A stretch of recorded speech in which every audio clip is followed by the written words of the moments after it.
Ok. ¿Qué tal, comunidad de Supplementum? El día de hoy tenemos el agrado de tener a Giancarlo Torres, ingeniero y actual gerente de SuperShade en Arca Continental Lindley. Tiene 8 años de experiencia en esta empresa y además ha sido gerente en Komatsu Mitsui y también fue jefe de operaciones en Lindley. El día de hoy nos dará unos tips y unas recomendaciones acerca de cómo podemos iniciar en el mundo del supply a través de unas ciertas preguntas que se le harán. Un gusto tenerlo, ingeniero, y muchas gracias por aceptar. Muchas Un gusto, gracias. Jesús. Ok, ok, ingeniero. Bueno, comenzamos. La primera pregunta sería, ¿cuáles considera que son las competencias técnicas y habilidades blandas esenciales para un egresado de la cadena de suministros en su organización? Mira, por la parte técnica, obviamente normalmente la mayoría de personas que está en cadena de suministro viene de unas carreras de ingeniería eh, industrial, administración, sistemas, a veces también hay personas, pero no solo acaba ahí, sino hay personas de otras áreas como eh, han estudiado calidad, hay personas que han estado en temas de procesos. Entonces, esa parte técnica, si bien considero que debería una base, obviamente, de universidad con conocimientos de cadena de suministro, obviamente Excel, Power BI y todo lo demás, creo que lo más importante para desarrollarse en cadena de suministro viene más por las habilidades blandas que normalmente son las que más cuesta desarrollar, si no vienen innatas a veces de la persona, pero cuesta más desarrollarlas. Por la técnica es más fácil capacitar y sentarse y explicarles el proceso, explicar la fórmula y cómo se calcula el punto de alrededor y todo lo demás es algo más fácil hacer en el corto plazo. Pero por el lado de habilidades blandas, yo creo que lo que primero deberíamos desarrollar es la parte de liderazgo y autogestión. En la cadena de suministro es muy necesaria esa parte debido a que hay muchos proyectos y hay muchas variabilidades de la cadena de suministro que tú tienes que tomar como desde la posición de asistente, analista y hacerte cargo de esa responsabilidad y tú mismo gestionarla y sacarla adelante. Entonces, por eso que también yo siempre hablo de liderazgo y autogestión. Entonces, eso son habilidades que sí deberíamos desarrollar en alguien que quiere estar dentro de la cadena de suministro. Y adicional a eso, el tema de escucha activa y comunicación, que es otra parte de habilidad. Porque al estar en la cadena de suministro, tú estás en el medio tú eres como el orquestador de todo la cadena, ¿no? Entonces tienes por un lado la área comercial, por otro lado la parte productiva, la parte técnica, se puede llamar así, en la cual tú eres el organizador de todo esta comunicación. Entonces tienes que tener muy buena comunicación con la parte comercial, escucharlo, entender cuál es la necesidad y eso mismo comunicarlo a la parte productiva y también entenderlo y escuchar cuál es su necesidad.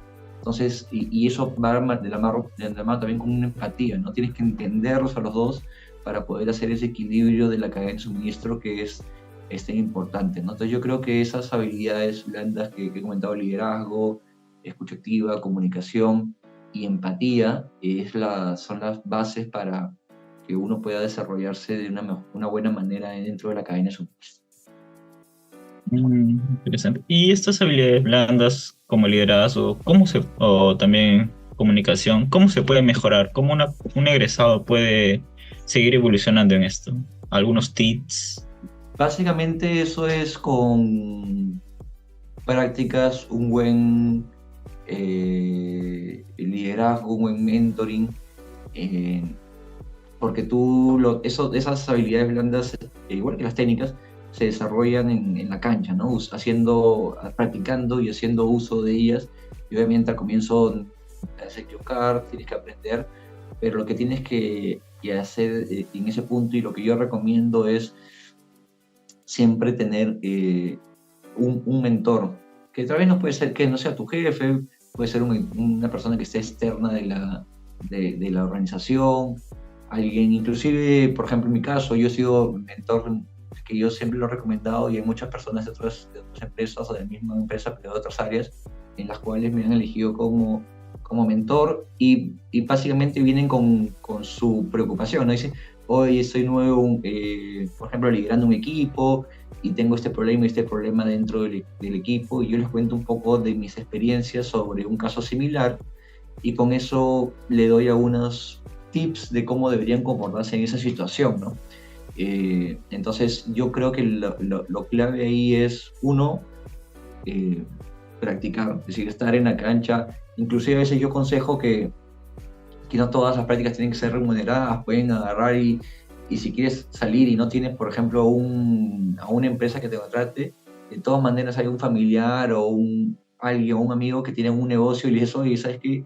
Me gustaría trabajar contigo y armo tus procesos o busco un proyecto dentro de tu empresa y no te voy a cobrar nada. Solo esa parte de estar activo en una organización te va a ayudar a desarrollar tus habilidades. Y estando en esa práctica, obviamente buscas a alguien con mayor seniority o experiencia y le comentas, ¿no? Oye, ha pasado esto que podría ser.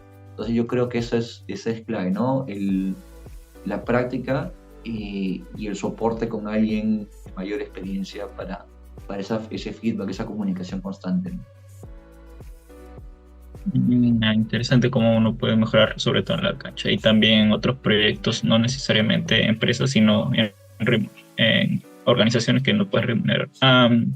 Otra pregunta sería, por ejemplo, durante la etapa profesional que ha tenido, ha tenido algunas entrevistas para egresados y bueno, quisiera saber cuáles son las preguntas más comunes que usted suele hacerle a los candidatos y cómo podría descartarse un candidato del resto.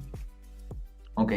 En Arca tenemos una estructura muy definida para las entrevistas, ya sea para egresados, ya sea para alguien que viene de otra empresa o alguien interno inclusive. Está basado en nuestros principios culturales, ¿no? Que es enfoque al cliente, enfoque al colaborador, transparencia, cambio de innovación y orientación a resultados. Las preguntas basadas sobre esos 5 y siempre hacemos 5 preguntas. Y normalmente la pregunta es basada en una metodología que usamos en Arca, pero no es exclusiva nuestra ni propia, que se llama la metodología STAR, en la cual STAR, como estrella en inglés, donde le pedimos al candidato que nos cuente una situación o tarea que le asignaron, una situación real en su trabajo pasado o en su universidad, que le haya pasado, cuál es la acción que hizo y cuál fue el resultado. Básicamente esa metodología va relacionado a estos enfoques ya sea de cliente, colaborador, transparencia, cambio, innovación y orientación al resultado, ¿no? Entonces, la pregunta siempre es, cuéntanos una situación, porque siempre nosotros no hablamos, o la pregunta no está relacionada con el futuro de qué haría si. Es decir, no es, oye, imagínate que eres el analista de planeamiento y tienes una situación tal. No te preguntamos qué harías si, sino te preguntamos qué has hecho. Entonces la idea es, cuéntanos una situación, como eres egresado en tu universidad. Cuéntanos una situación en tu universidad donde tuviste que liderar a un grupo de personas y sacar un proyecto adelante. Entonces, esa, por ejemplo, sería una pregunta que está relacionada orientación a resultados, ¿no? Entonces, tú tienes que contarnos la situación. Bueno, puede ser, bueno, me tocó liderar un programa de mejora continua en la universidad, donde tuve mis compañeros y el objetivo era lograr una eficiencia en tal proceso, y hicimos tal cosa y se consiguió el objetivo, ¿no? Entonces, nosotros lo que medimos ahí es cómo tú has actuado en situaciones reales en el pasado. No necesariamente en otros trabajos, como te digo, porque en el caso de egresados hay muchos que aún no han practicado y han hecho cosas en la universidad, ¿no? Entonces, cuando es egresado, vamos sobre casos reales de la universidad, sobre si ya tienes aún recorrido en prácticas, sobre tus últimas prácticas, si ya vienes de otro trabajo, sobre tu último trabajo, pero siempre la pregunta va relacionada hacia lo que hiciste. Entonces, siempre lo que yo recomiendo en las entrevistas es que tengas situaciones reales que te hayan pasado donde puedas demostrar tu capacidad de liderazgo, tu enfoque en colaboradores y que pudieses armar equipos de trabajo, tu orientación a resultados, que fue que hiciste varias etapas para poder conseguir el objetivo que tenías puesto, cambio e innovación, que hiciste alguna disrupción, alguna innovación dentro del proceso, un enfoque del cliente, ¿no? Que vistes alguna modificación en procesos para dar un mejor servicio al cliente. Entonces siempre las preguntas van relacionadas sobre ese foco, ¿no? Esto también se aplica, por ejemplo, a los practicantes, una diferencia No, entre... también lo aplicamos a practicantes, sí. De hecho, nosotros tenemos un programa de trainees que se activa todos los años, donde hacemos convocatoria a estudiantes del séptimo ciclo para adelante, y yo participo, yo soy un participante activo de esas entrevistas. Entonces yo soy parte de ese panel de entrevistas a los practicantes que van a participar en esos programas de training, ¿no? Y les hago las preguntas que te he dicho, ¿no? Es decir, cuéntame una situación en la cual se muestre tu liderazgo, o se muestre tu cambio de innovación, o se muestre tu orientación a resultados, algo real. No necesariamente en el trabajo, en la universidad. Eso es lo que le pedimos, ¿no? Una pregunta, justamente para los practicantes que nos están escuchando, ¿cuándo más o menos se activa este programa de trainee en Arca para que puedan postular? En la página web de Arca Lindley Perú están los detalles. Normalmente se activan en julio y en marzo, si no me equivoco, la fecha. Así que ahora en marzo-abril debería activarse el nuevo programa de trainees. Son dos, si no me equivoco, 2 veces al año. ¿Ya? Gracias. Igual, si quieres, ver la fecha, te las comparto por correo para que ahí ya cuando hagas la presentación a todo el equipo puedas incluirlo como un link para que puedan postular. Genial. Genial, muchas gracias por esa parte. Bueno, otra pregunta sería, por ejemplo, durante esta etapa profesional que ha tenido en diversas empresas y cargos, ¿cuáles fueron las estrategias que ha utilizado para enfrentarlos y cómo lo ha superado? Ok. Yo normalmente, si bien no he cambiado tantas veces de empresa, prácticas las hice en el BCP, en el banco.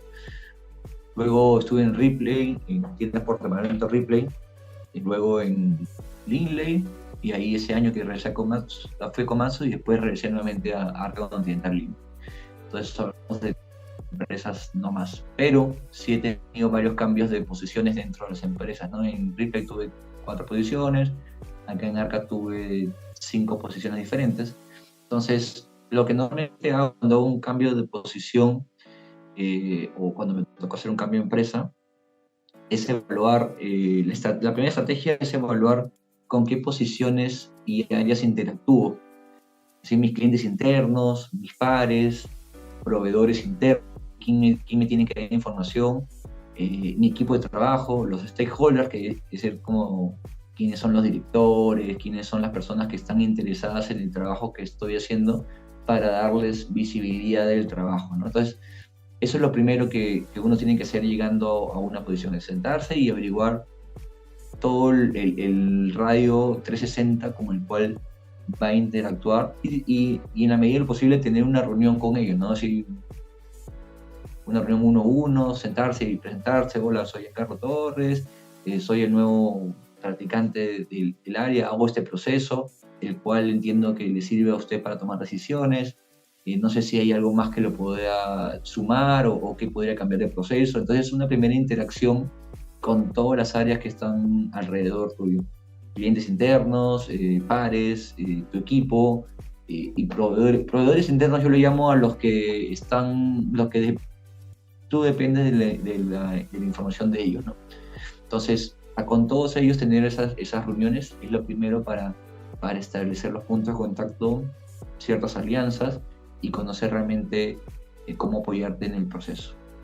Luego, la claridad en los procesos que haces, ya sea, como digo, desde iniciar prácticas, si te ponen a asignar una tarea, entender qué significa esa tarea, es decir, qué tengo que hacer paso a paso, y si puedes es diagramarlo. Para los ingenieros industriales y sistemas es bastante fácil eso, usas tu mapa de procesos y dices, esta es la etapa 1, el siguiente proceso es este.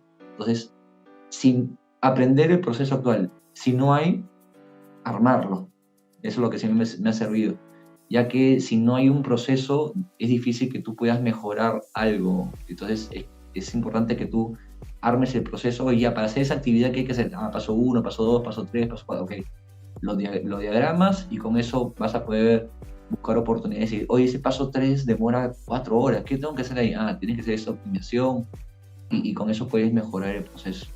Y el tercer punto, la tercera estrategia es crear equipos de trabajo sólidos. Ya es cuando tienes una cierta responsabilidad como supervisor, como jefe, como coordinador, o en mi caso actual como gerente, es que tu equipo es un equipo muy sólido, muy transparente con la información y de muy alto rendimiento, ¿no? Es decir, tienes que construir ese equipo. ¿Y cómo lo construyes? Con bastante apertura, dándole espacio para que ellos te cuenten cuál es el problema, darles unos feedback positivos. Entonces yo creo que esas son las 3 estrategias que he ido aplicando en el tiempo, ¿no? Ahí yo tengo una pregunta.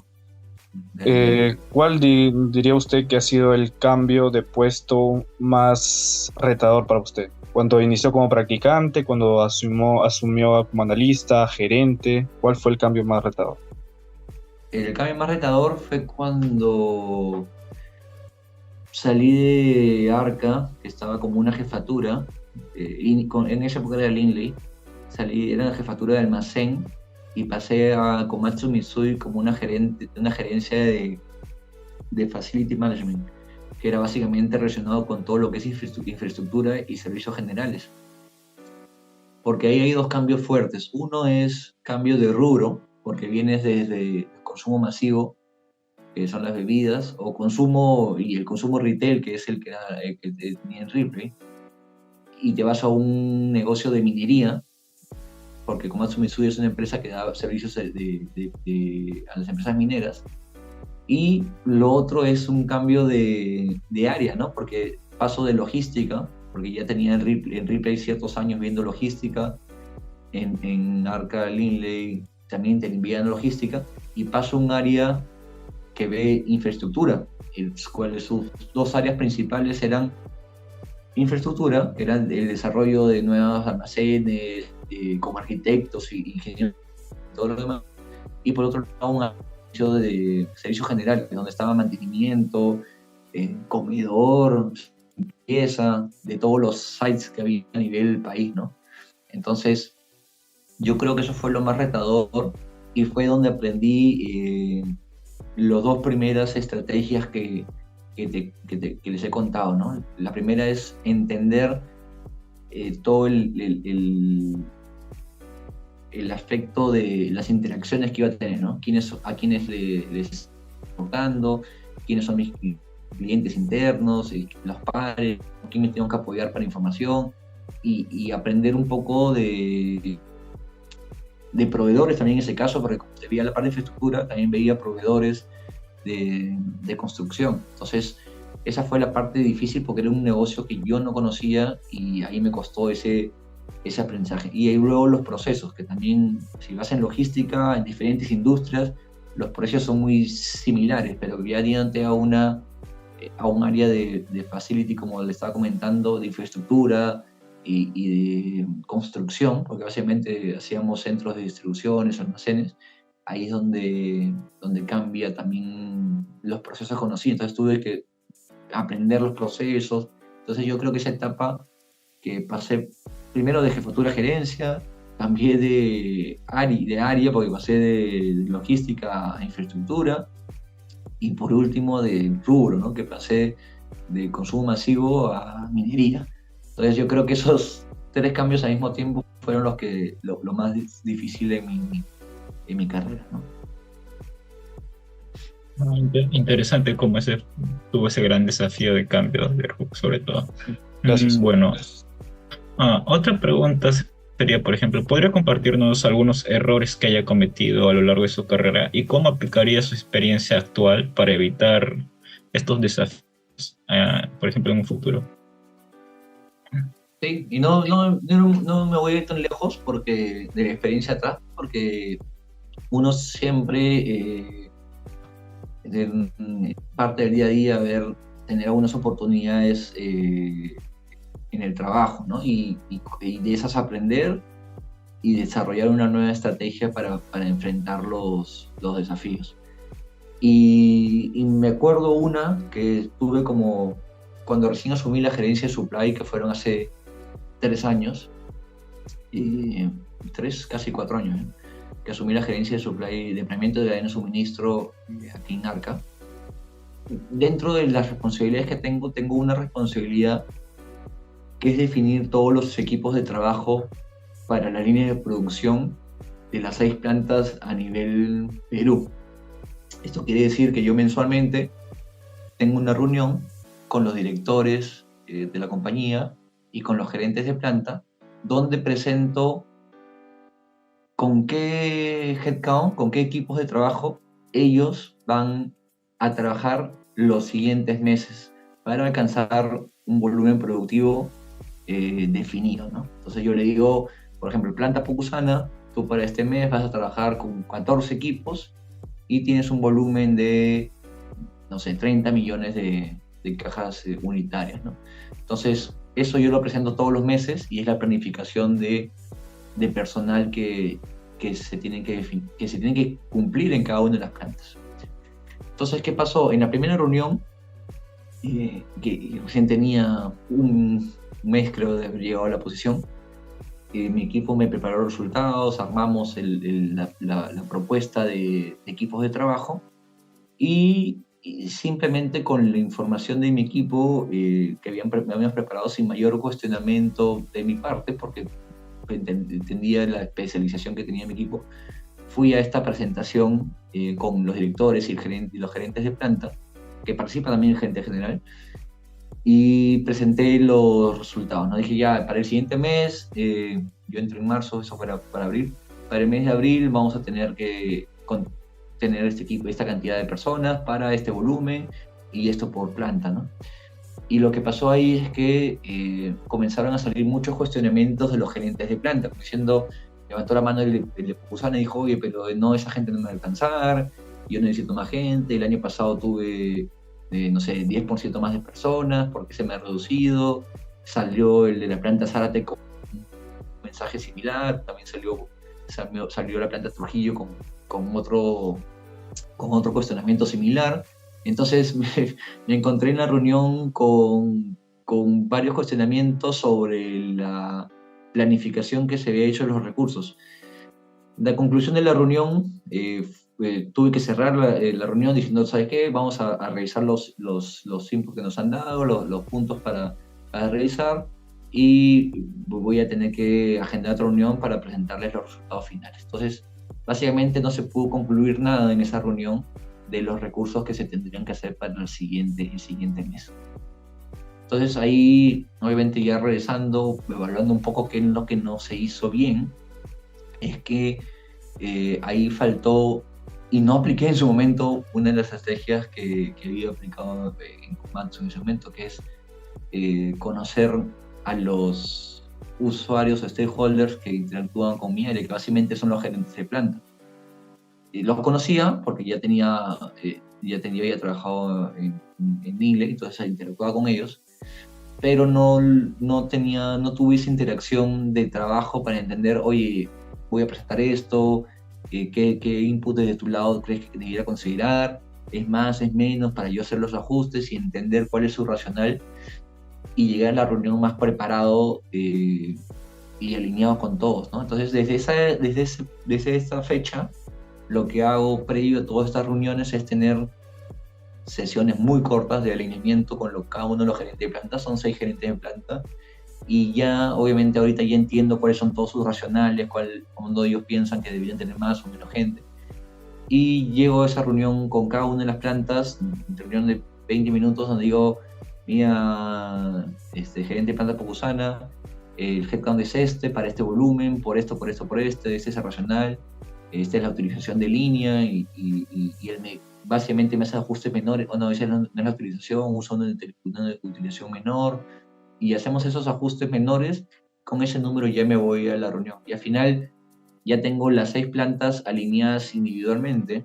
Entonces lo que yo hago en esa reunión ya con el director y el gerente general es básicamente presentar un headcount alineado ya con todo. Entonces ya en esa reunión se han vuelto mucho más fluidas, porque son reuniones en las cuales yo presento la información y simplemente tengo la confirmación de los gerentes de planta. Me dicen, sí, ok, alineado, y ya cerramos la reunión con una conformidad del gerente general también, ¿no? Entonces yo creo que el aprendizaje básicamente es conocer la necesidad de tus usuarios o tus stakeholders con los que interactúas, y para reuniones en donde cuando vas a presentar información que los relaciona a ellos o que tienen que ver y que los toca a ellos, hacer una validación previa con ellos, o por lo menos darle información de lo que vas a tocar en esa reunión. Oye, por acaso en esa reunión voy a ver esto, para que él llegue con su información, que básicamente le llaman el pre-work, ¿no? El trabajo previo a la reunión, que es lo que deberíamos usar todos cuando agendamos una reunión. Yo creo que eso es la oportunidad que detecté hace 3 o 4 años y que hasta ahora aplico. Una excelente estrategia. Y cómo superar esos errores después de lo que se comete. Bueno. Tengo una pregunta ahí, Jesús. Okay. Sí, una consulta sobre esto. ¿Qué mensaje le daría a los que están recién iniciando su carrera y que tienen ese miedo de equivocarse? Porque dirán, no, cuando tenga un cargo más alto, quizás cometa menos errores, o quizás digan, no, si no cometo errores ahorita, no voy a llegar a un gran cargo más adelante. ¿Qué mensaje le daría a esos profesionales jóvenes todavía? No, al contrario, es parte del decir, si no tienes aprendizajes, ¿no? Si no hay esos errores o oportunidades que se generan en el día a día, porque siempre estás conociendo algo nuevo, siempre estás, si no tienes errores es porque no estás probando cosas nuevas. Entonces, de probar cosas nuevas es donde tú vas ganando estas habilidades, aprendizajes, y lo vas sumando a tu mochila, y con eso vas teniendo más herramientas para cuando salga un problema similar, saber cómo enfrentarlo, ¿no? Entonces, ahí lo importante es no tener miedo a los errores ni a los problemas, porque van a venir. Lo importante ahí es aprender rápido estos errores y aplicarlo aprendido para la siguiente interacción, ¿no? No es quedarte en el error y repensar 1000 veces que por qué pasó. Es analizarlo bien, entender las causas raíces, poner como tu plan de acción de cómo mejorar, y adicionar ese conocimiento a tu experiencia, ¿no? Y no es que cuando crezcas en la organización vas a tener menos errores, vas a tener esto que le estoy comentando ahorita es de mi última posición, en la posición que estoy, obviamente al inicio de la posición, pero si podría comentarles oportunidades que tuve la semana pasada, y porque al final vas aprendiendo en el día a día, ¿no? Entonces, obviamente, cuando tienes mucha más experiencia, los errores hoy pueden ser menores, porque ya tienes mucho más herramientas en todo tu historial, pero igual pasa cuando pruebas algo nuevo, cuando haces algunos cambios, cuando cambias de posición, cuando cambias de rubro. Entonces, no hay que tener temor a cometer esos errores. Al contrario, deberíamos estar atentos de los errores para poder conseguir más aprendizajes.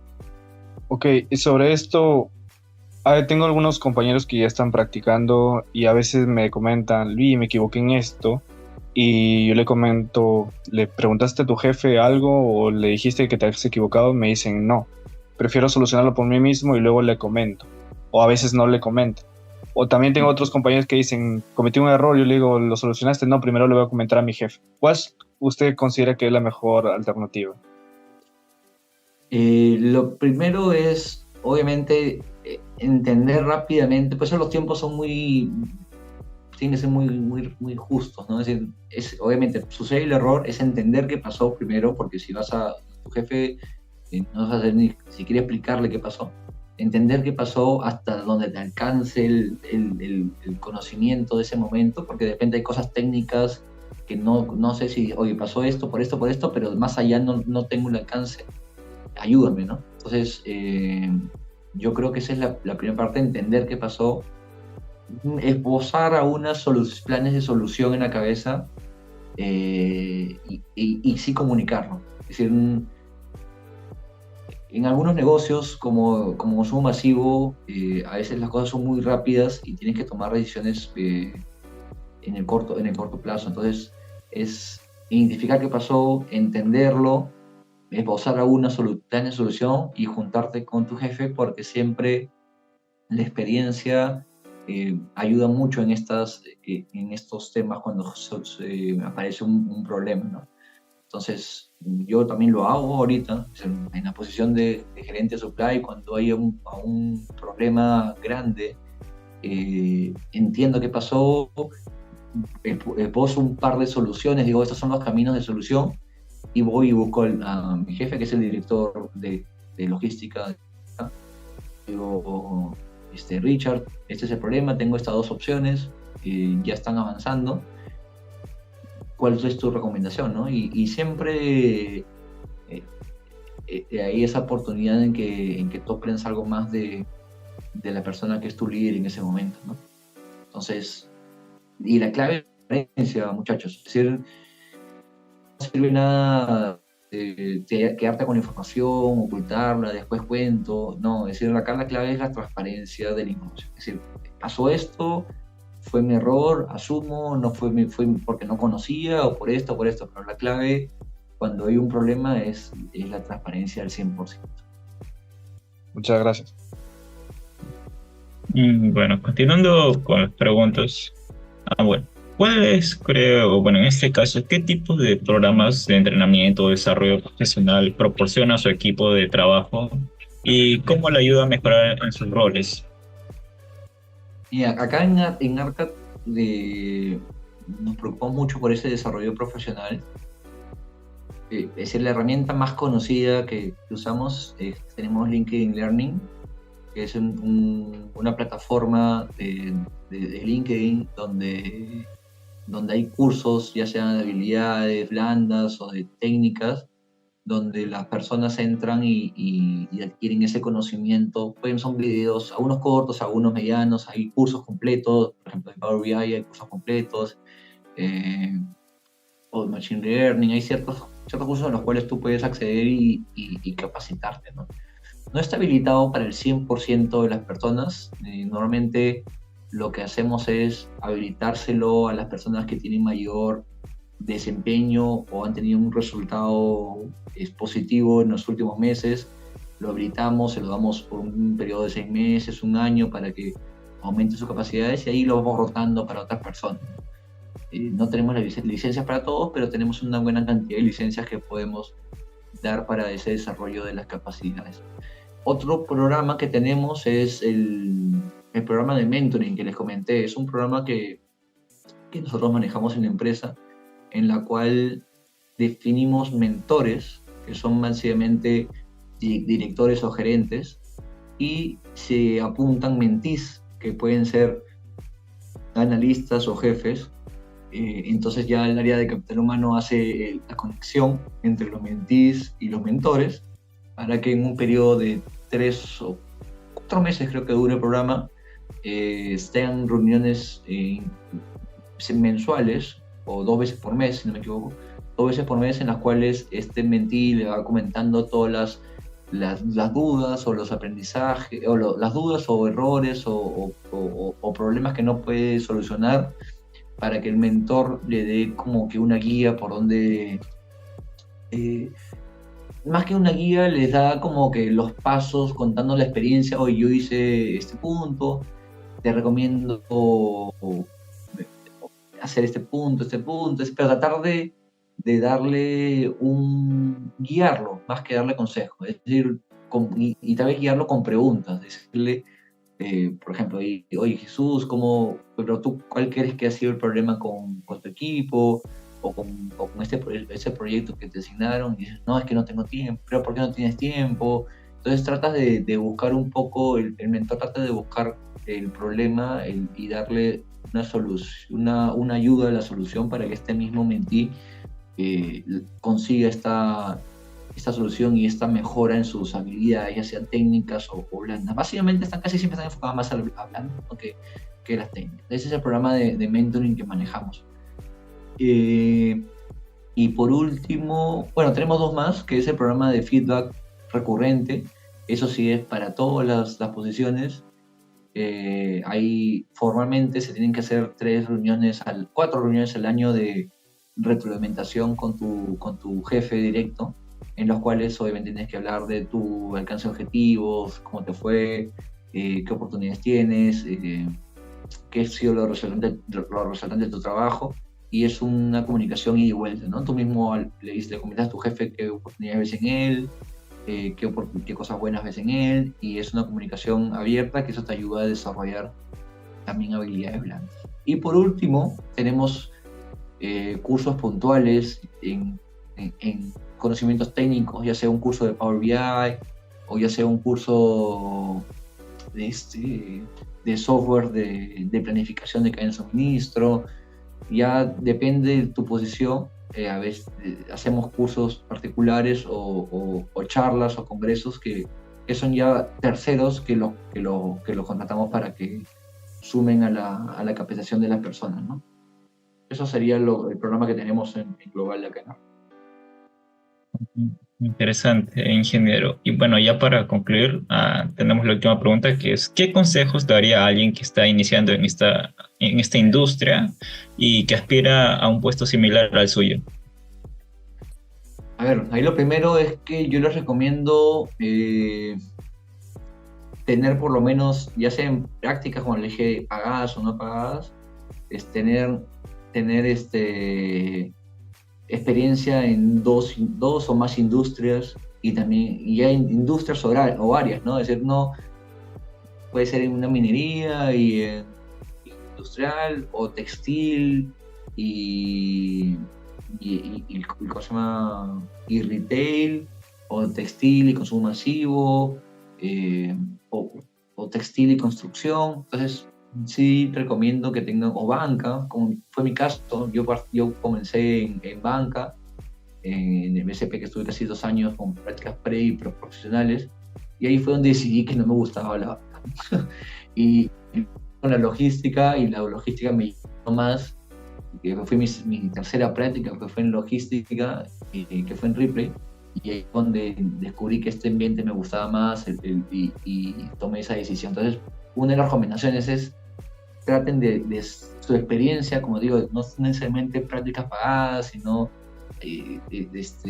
esos trabajos que pueden hacer así como entre familias o amigos, que sean en diferentes industrias para que ustedes puedan conocer. Y en diferentes áreas también. Es decir, no necesariamente enfóquense en logística, puede ser comercial, calidad, marketing, producción. Entonces, también abarquen diferentes áreas para que puedan tener un espectro completo de lo que, ya tal vez no completo, pero que abarquen 2 o 3 áreas y puedan tomar decisiones sobre qué es lo que les gusta más, ¿no? Entonces, yo también he pasado por área comercial, estuve casi 3 años en comercial, acá en Lindley. Estuve en logística, en distribución, logística, supply, que es ahora, que son diferentes partes de la cadena. Pero ahí aprendí un poco de todo, ¿no? Eso también ayudó bastante. Esa es como sería la primera recomendación, es decir, tener esas prácticas y experiencias en diferentes sectores y áreas, ¿no? Y por último, y otro punto importante, es lo que tienen que tener, es esa actitud y resiliencia, que es clave, ¿no?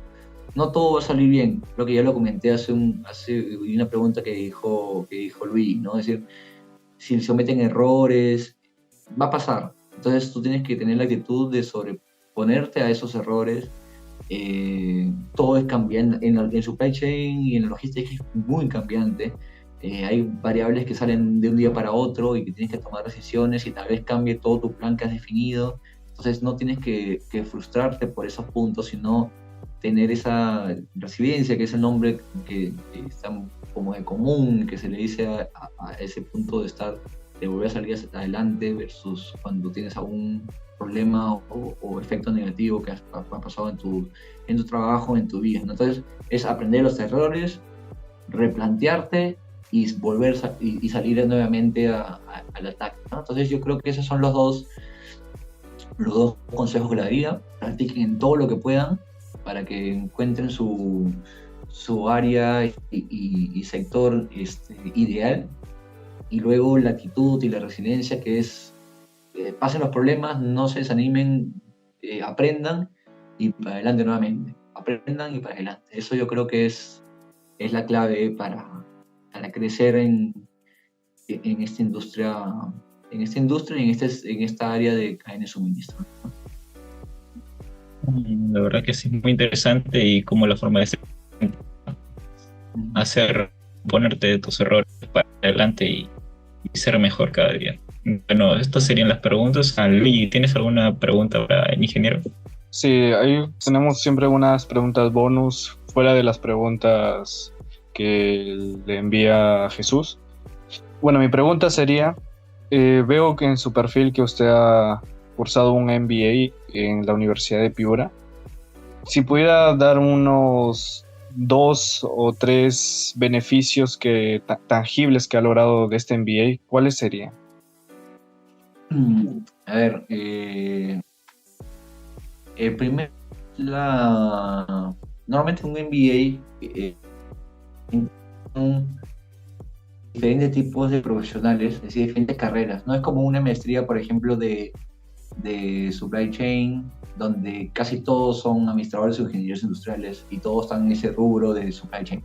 En un MBA yo me he encontrado con profesores, con médicos, con ingenieros industriales, con personas que están en el minero, en el sector de educación, en el sector de...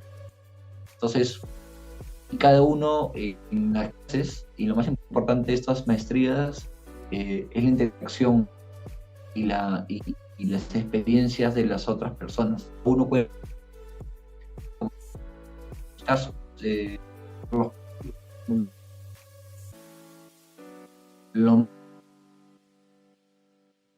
entender cómo tu punto de vista no es el único. Muchas vistas profesiones en la cual ese punto de vista no lo había visto, comienza a lo que tú tienes pensado y te hace una idea más robusta cuando una situación similar ¿no?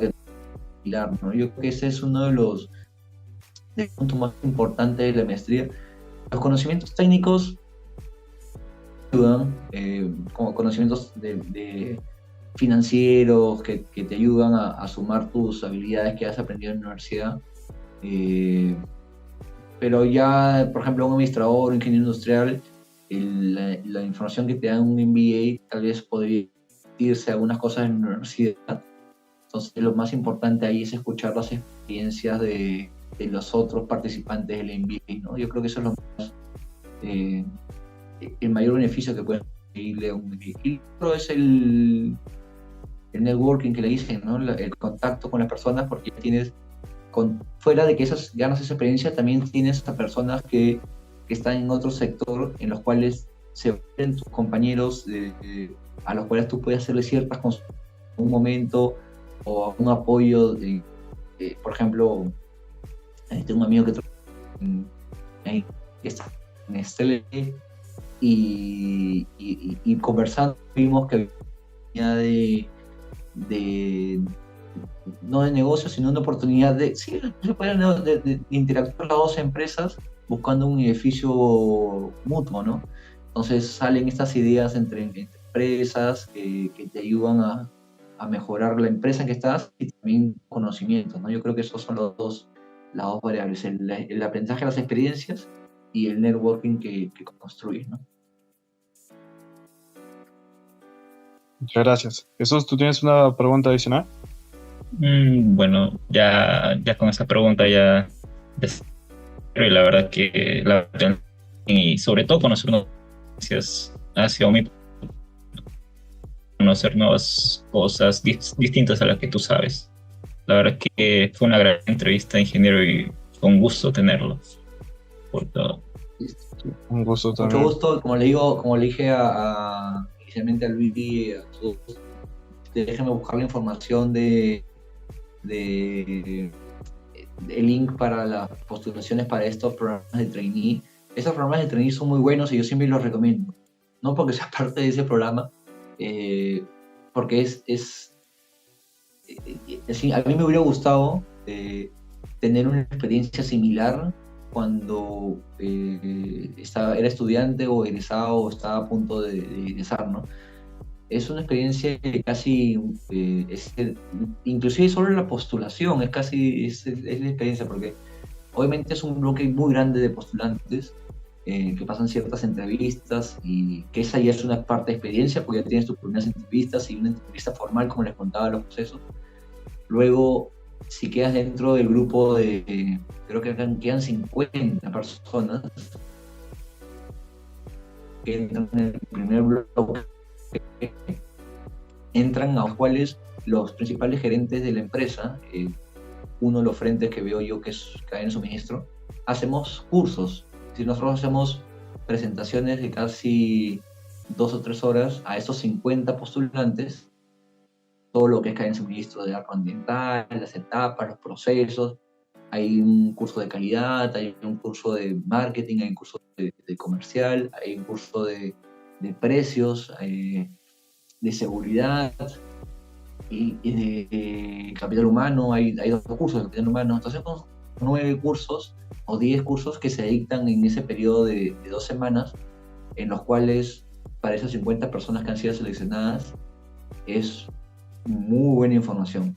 Y luego, obviamente, pasar esas 2 semanas, ustedes tienen que presentar un proyecto, y de ese proyecto, de esas 50 personas y evaluación del proyecto y la evaluación también de los cursos, salen elegidos 5 personas y esas 5 personas entran al programa de trainee de la compañía. Y el programa de trainee de la compañía es que pasas por las diferentes áreas ya trabajando y liderando proyectos dentro de la compañía, ¿no? Entonces yo creo que eso es un súper programa. Yo les voy a pasar el link y las fechas para que se las compartan a sus compañeros y todos puedan ser beneficiados y postular a este programa, ¿no? Sí, un último mensaje que quisiera dar para los chicos que quisieran postular a su empresa. Digamos, ¿qué beneficios o qué cosas positivas puede encontrar dentro del INLEY de Arca Continental? Primero, es una empresa que apuesta mucho por el talento. Entonces, como te digo, en mi caso particular, ya tengo sumado casi más de 10 años porque tuve 2 etapas, pero siempre la compañía ha apoyado mi crecimiento, me ha dado cursos, capacitaciones para seguir creciendo dentro de la compañía. Entonces es uno de los puntos más importantes, que es el crecimiento profesional y que te acompaña con ese crecimiento profesional porque creen en el talento de las personas, ¿no? Luego, porque es una marca reconocida, es decir, también estoy comentando desde mi punto de vista qué es lo que me siento orgulloso de la empresa por las marcas que maneja, no sé, Coca-Cola, Powerade, Monster, son marcas reconocidas en el segmento y siempre es gratificante comentar dónde trabajas. En Arca Continental tenemos Coca-Cola, entonces sí es importante ese mensaje, ¿no? Yo creo que esos son los principales, el crecimiento, el talento, el soporte al talento, y el reconocimiento de la empresa, ¿no? Es una empresa que cree mucho en el trabajador, que lo apoya. Entonces, yo creo que es un muy buen trabajo, un buen lugar para trabajar. Listo, muchas gracias. Jesús, cerramos con la entrevista. ¿Qué más palabras? Sí, ingeniero. Muchas gracias, ingeniero, por todo. Listo, muchas gracias, Jesús Luis. Muchas gracias. Antes de que deje de grabar, un momento, se queda un par de minutitos para un pequeño mensaje y ya concluimos con la entrevista. ¿Ok? Listo, entonces muchas gracias por todos los que han estado escuchando y bueno, nos vemos en otra próxima entrevista con otra gran personalidad de la industria de supply chain. Muchas gracias a todos.